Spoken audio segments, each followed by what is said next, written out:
Hello, it's the third week of Feb, and this week's articles are: Hackney Council in hot water with UK data watchdog over cyber attack. Foreign Office target in serious cybersecurity incident.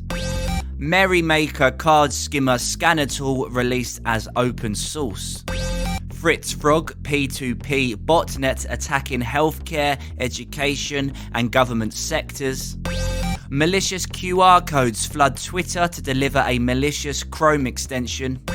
And France rules that using Google Analytics violates GDPR data protection law.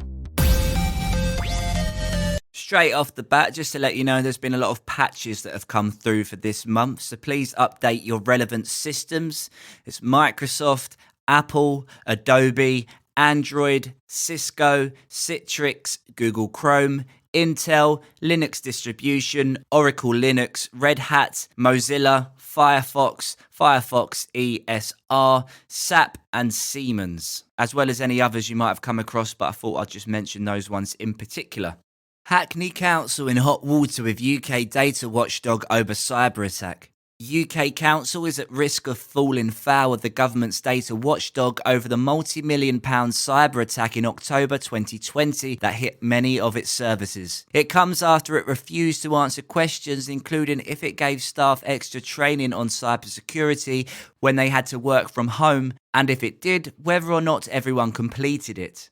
In a Freedom of Information request, local Liberal Democrat campaigner Darren Martin also wanted to know what training council staff had had in the 2 years before the hack. Martin said he hoped to raise awareness and help prevent future cyber attacks. He took his complaint to the Information Commissioner's office, which served an information order on the council last November because it did not give a substantive reason for its refusal. The council had 1 month to respond, and because it had still not replied to emails or phone calls from the ICO, the issue was referred to its legal department. According to documents seen by the local Democracy Reporting Service, instead the ICO received automated responses stating the council was busy. If an authority does not respond to an information order, it can be treated as contempt of court. Martin said working from home is widely noted as increasing the risk of cyber attacks without the security protections that office systems provide, such as firewalls and blacklisted IP addresses. He added, the most obvious risk is that most tasks are conducted online and emails, attachments, cloud documents and third-party services are all vulnerable to cyber criminals. The cyber attack hit many council departments, including housing and benefits, and people were unable to do property searches, which stalled some house sales. The following spring, people claiming to be responsible for the hack published what they say was stolen data on the dark web in an attempt to raise a ransom from the council. More than a year on from the attack, many departments are still missing data. Hackney Council said it did not have to give Martin details about its cybersecurity training, citing an exemption about the prevention or detection of crime. The ICO is now considering whether to take further action to compel the council to provide more detail. Martin said he understood that there are some issues which cannot be disclosed, but the council should give substantive reasons why not. The town hall said it is in contact with the ICO. A spokeswoman said, Hackney Council is following up with the ICO to ensure that we fulfil our responsibilities regarding this Freedom of Information request. She explained, the criminal cyber attack on the council's systems in October 2020 has had significant impacts on the council and our residents. The attack on Hackney was part of a rapid increase in serious cyber threats globally, impacting on a large number of high-profile organisations. The council is continuing to do everything possible to protect our systems and data, and also to support cyber resilience across the wider local government sector through sharing our learning. The council said it is taking a cautious approach over the details it is sharing, but is committed to being as transparent as possible. The criminal investigation into the cyber attack is ongoing, and sophisticated criminal groups continue to target all organisations. Even information that might appear low risk may help criminals to cause further harm to the council and our residents. The council said an audit carried out by Mazars before the October 2020 attack concluded the council had appropriate arrangements in place to either prevent or reduce the likelihood of a cybersecurity breach. A separate report that was discussed behind closed doors at a recent audit committee pinpointed, according to the council spokeswoman, potential improvements to the arrangements in place that has been agreed with the council and is being implemented. And the source of that is the Hackney Gazette. Foreign Office targeted in serious cybersecurity incident. The Foreign Office has been a target of a serious cybersecurity incident according to a public tender document. The document did not outline what happened or who carried it out, but stated there was urgent support required to support remediation and investigation. It added that BAE Systems Applied Intelligence was called in to deal with the incident and received more than £467,000 for its work. The document said that the work required involved business analyst and technical architect support to analyse an authority cybersecurity incident. The firm's contract was concluded on January 12th this year, although it has not been confirmed when the incident took place or how much damage was caused. It is understood that all parts of the government implement cybersecurity defences to identify and prevent potential attempts by cybersecurity criminals to gain access to networks. The tender document, which was published on Friday, said the authority was the target of a serious cybersecurity incident, details of which cannot be disclosed. In response to this incident, urgent support was required to support remediation and investigation. A Foreign, Commonwealth and Development Office spokesperson said, "We do not comment on security but have systems in place to detect and defend against potential cyber incidents." And the source of that is Yahoo.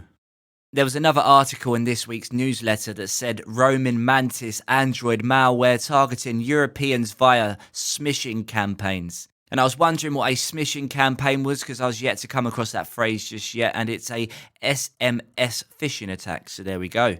Next article. Merry Maker card skimmer scanner tool released as open source. To contain the rise in incidents of web skimming attacks on e-stores, Target has released its tested scanning tool for all. Named Merrymaker, Target has released its web skimmer scanner tool as open source on GitHub. Announcing the much helpful move on a blog post, the American e-commerce giant Target expressed its intentions to create a safer online environment for consumers.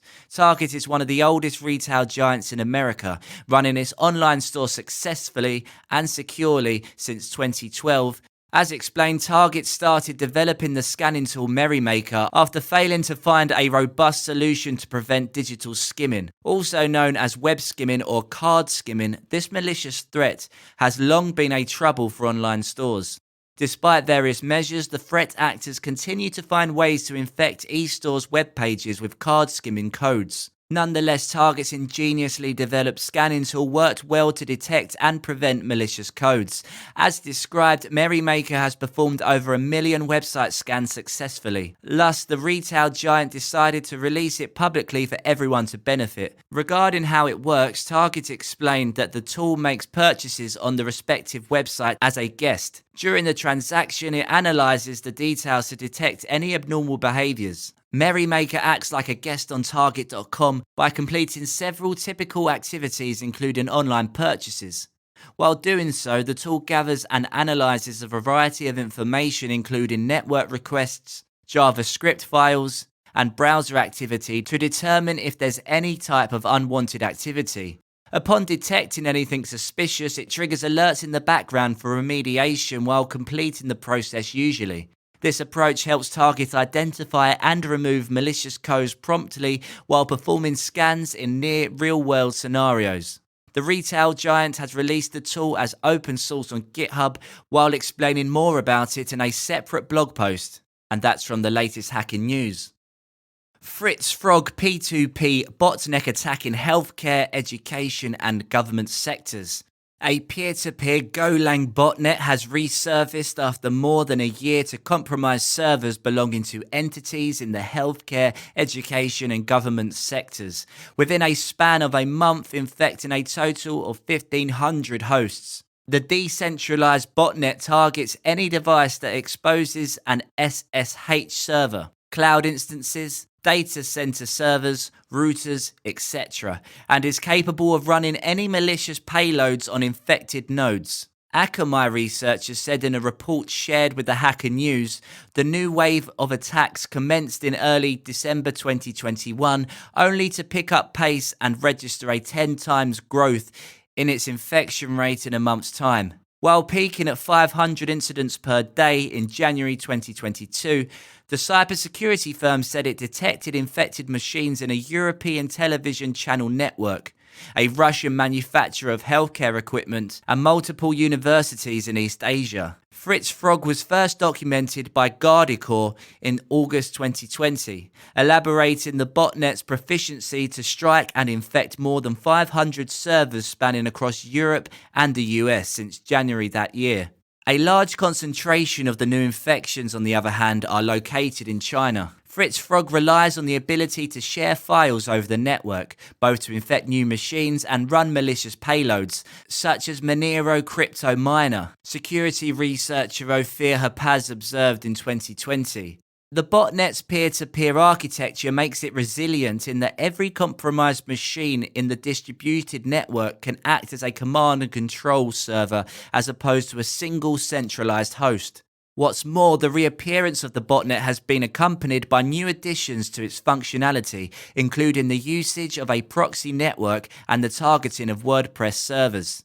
The infection chain propagates over SSH to drop a malware payload that then executes instructions received from the C2 server to run additional malware binaries as well as gather system information and files, before exfiltrating them back to the server. Fritz Frog is notable for the fact that the peer-to-peer protocol used is completely proprietary. While earlier versions of the malware process masqueraded as ifconfig and Nginx, the recent variant attempts to conceal their activities under the name Apache 2 and PHP FPM. Other new traits incorporated into the malware include the use of security copy protocol to copy itself to a remote server, a Tor proxy chaining to mask outgoing SSH connections, an infrastructure to track WordPress servers for follow-on attacks, and a block list mechanism to avoid infecting low-end systems such as Raspberry Pi devices. One IP block list is from Russia. It has multiple open ports and a long list of unpatched vulnerabilities, so it may be a honeypot, the researchers said. Additionally, a second entry point to an open source botnet sinkhole.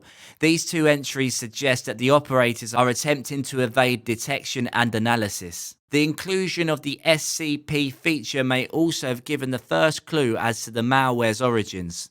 Akamai pointed out that the library, written in Go, has been shared on GitHub by a user located in the Chinese city of Shanghai. A second piece of information linking the malware to China stems from the fact that one of the new wallet addresses employed for crypto mining was also used as part of the Mozy botnet campaign, whose operators were arrested in China last September. These points of evidence, while not damning, lead us to believe a possible link exists to an actor operated in China or an actor masquerading as Chinese, the researchers concluded, and that's from the Hackers News.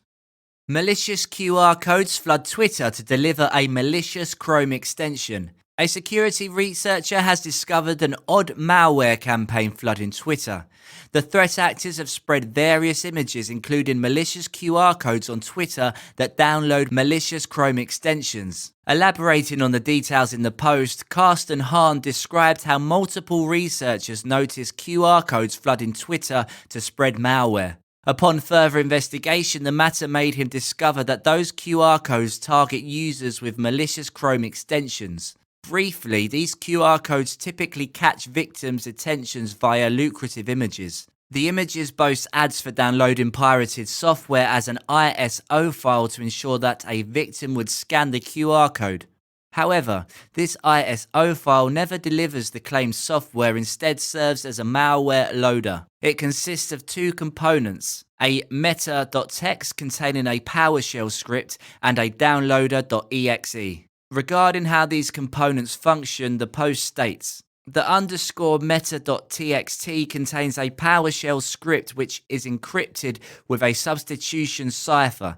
The downloader.exe is a .NET assembly. It has a big dictionary with the substitution alphabet to decrypt the PowerShell script in _meta.txt. It adds the PowerShell commands as a scheduled task named Chrome Task, which runs every 10 minutes.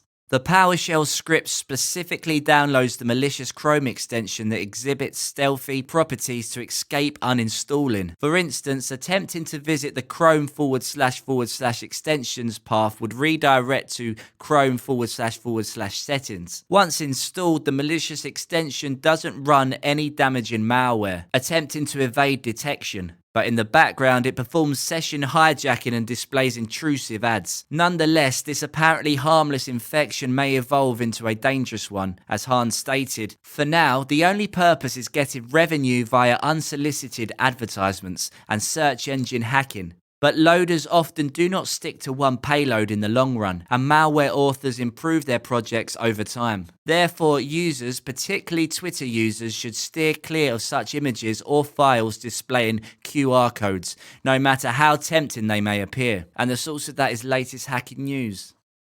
And lastly, France rules that using Google Analytics violates GDPR data protection law.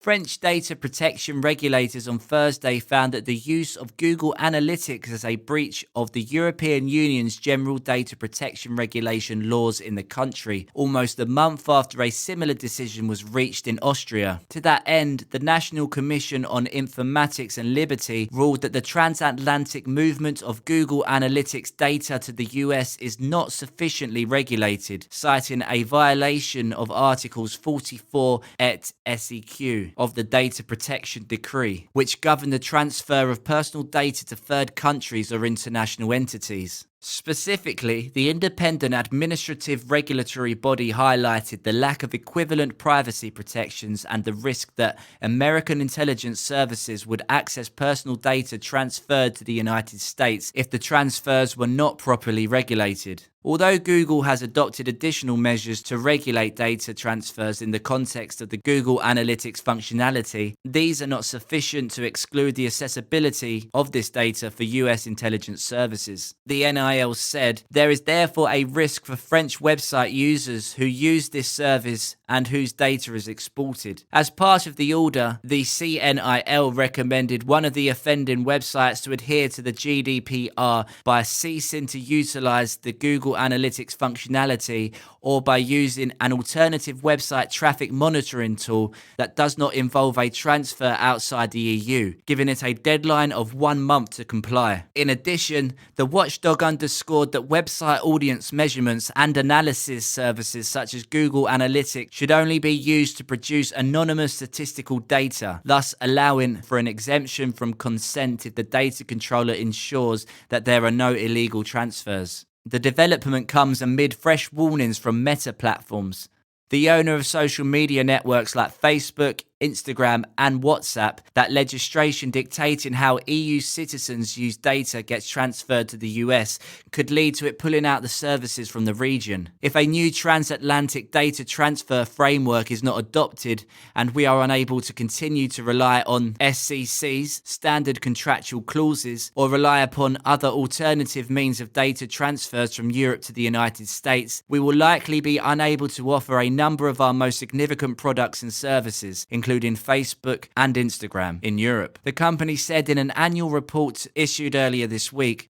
The ruling arrives less than 2 weeks after a regional court in the German city of Munich found that embedding Google fonts on a website and transferring the IP address to Google via the library without users' consent contravenes GDPR laws, ordering the website operator to pay €100 in damages. And that comes from the Hackers News. And that's another episode finished. We hope you have a fantastic week. See you soon.